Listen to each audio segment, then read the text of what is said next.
was 2018. General Motors had just posted $11.8 billion in profit. The company was thriving. Executives were celebrating. Shareholders were cashing in. And then GM laid off 14,000 workers. The company will reportedly lay off some 14,000 factory and white-collar workers here in the US to cut costs. Not because they had to, but because they could. And more importantly, because Wall Street wanted them to. What kind of system rewards mass layoffs during record profits? To answer that, we need to talk about a force more powerful than any CEO, more powerful than most governments. A principle so embedded into our economy, we rarely even question it anymore. It's called shareholder primacy, and it's the idea that corporations exist solely to serve the financial interest of their shareholders. And as you're about to see, that idea has quietly transformed everything, from our jobs to our healthcare, from the prices we pay to the air we breathe. But to understand how this happened, we have to first answer a deceptively simple question. What even is a corporation? A corporation is not a building. It's not a product. It's not even a group of people. Legally, a corporation is a person. That's right, a legal person with rights, responsibilities, and most importantly, limited liability. The corporation was invented to solve a problem. How do you build something massive, like a railroad or a steel mill, without risking personal bankruptcy if it fails? So we created a legal structure that separates the business from the people who run it. Investors put in money, but their personal assets stay safe. The company can get sued, go into debt, or even collapse. And the shareholders just walk away. It was a brilliant invention. But it came with a flaw. If no individual was fully responsible, who would make sure the corporation acted responsibly? That question would go unanswered for over a century. But in 1970, an economist named Milton Friedman gave Wall Street the answer it had been waiting for. He said, "The social responsibility of business is to increase its profits." That was the moment shareholder primacy became gospel. And the modern economy was never the same again. But how does this philosophy actually work inside a corporation? And who enforces it? That brings us to the next player in this story, the CEO. Most people think the CEO of a company answers to the public, or to the employees, or maybe to the customers who buy the product. Not true. The CEO answers to the board of directors, who are chosen by, you guessed it, the shareholders. The board's job is to make sure the CEO is making the shareholders richer. If they're not, they can be fired easily, which means every corporate executive is essentially working on commission for the stock price, not for long-term innovation, not for customer satisfaction, not even for basic public safety, just the stock price. That's why in the past few decades, executive compensation has shifted heavily towards stock-based bonuses. If the price goes up, the CEO wins big. If it goes down, they're out. So what does that incentivize? Mass layoffs to boost quarterly earnings, price hikes for life-saving medicine, cutting corners on safety inspections, union busting, and buying back millions of dollars in stock instead of raising wages or improving working conditions. If it makes the graph go up, it's good, no matter what it costs the rest of us. And this isn't hypothetical. One analysis showed that in the 2010s, 92% of corporate profits were spent not on research, not on infrastructure, not on workers, but on stock buybacks and dividends. In other words, enriching shareholders. But who exactly are these shareholders?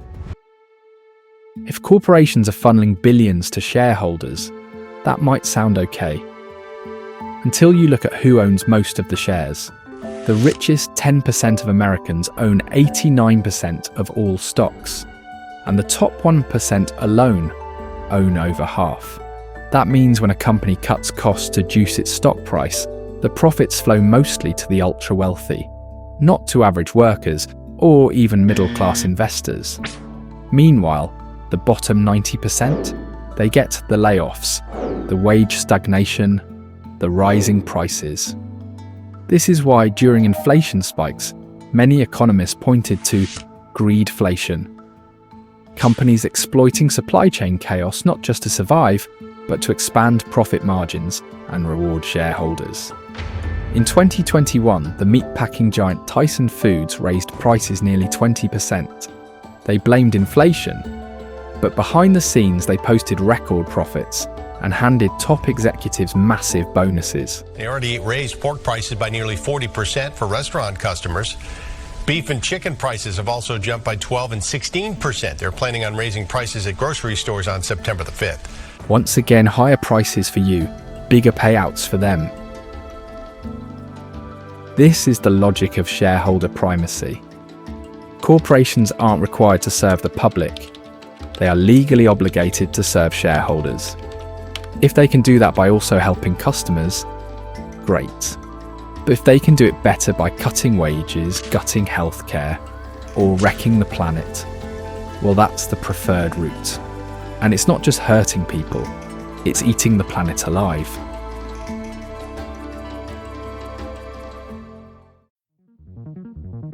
Shareholder primacy doesn't stop at the border. It's a global export. Multinational corporations chase the cheapest labour and lowest regulations they can find. If environmental protections cost too much, they're ignored. If labour unions fight back, jobs are offshored. If political instability lowers wages, it's seen as a business opportunity. Think about that. Entire countries can have their policies shaped by the profit motives of foreign corporations. And the damage adds up.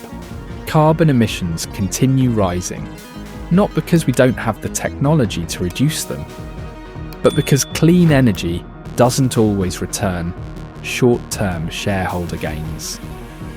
Fast fashion brands exploit child labour and flood developing countries with textile waste.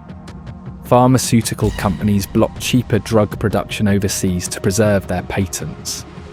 And big oil knowingly downplayed climate science for decades because warning the public would risk their stock value. It's not a glitch in the system, it is the system. Under shareholder primacy, corporations are not moral actors. They are profit engines. And if human rights, democracy, or the future of the planet get in the way, well, those are externalities, someone else's problem. And when governments try to fight back by taxing the wealthy or regulating emissions, to avoid paying $5.2 billion in taxes, that must be talked about and, more importantly, must be dealt with. Corporations just shift their profits offshore, or lobby for loopholes, or threaten to leave entirely. So how did we end up in a world where these artificial legal people have more power than actual humans? To understand that, we need to go back to the original lie that made all of this possible. Shareholder primacy is built on one idea, that if every corporation chases profit, society as a whole will benefit. That's the so-called invisible hand of the free market. But here's the catch. Markets don't exist in a vacuum. They're shaped by laws, courts, subsidies, and power. And when the rules are written by those at the top, the invisible hand becomes a very visible fist, one that punches down. Today, corporations don't just compete in the market, they control it.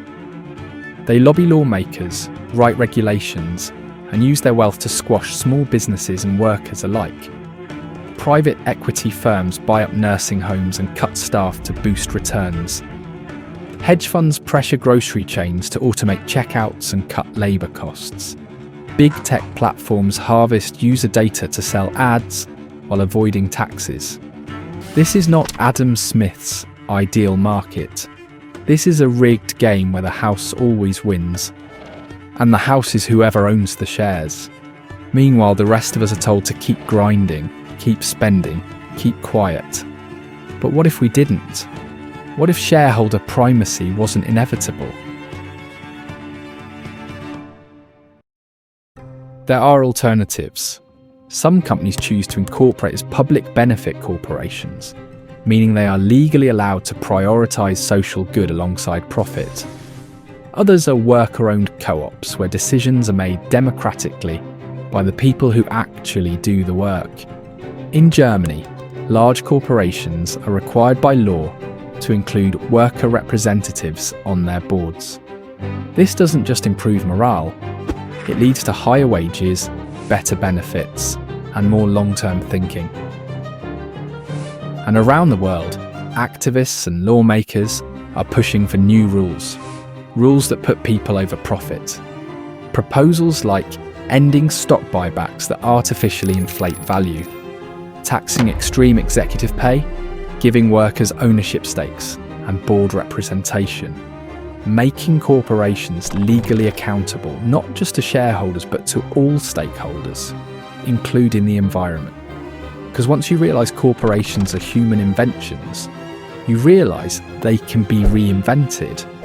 They don't have to serve only the rich, they can serve all of us, but not unless we demand it. At its core, shareholder primacy is a simple idea that the wealth of a few should be prioritised above the needs of the many.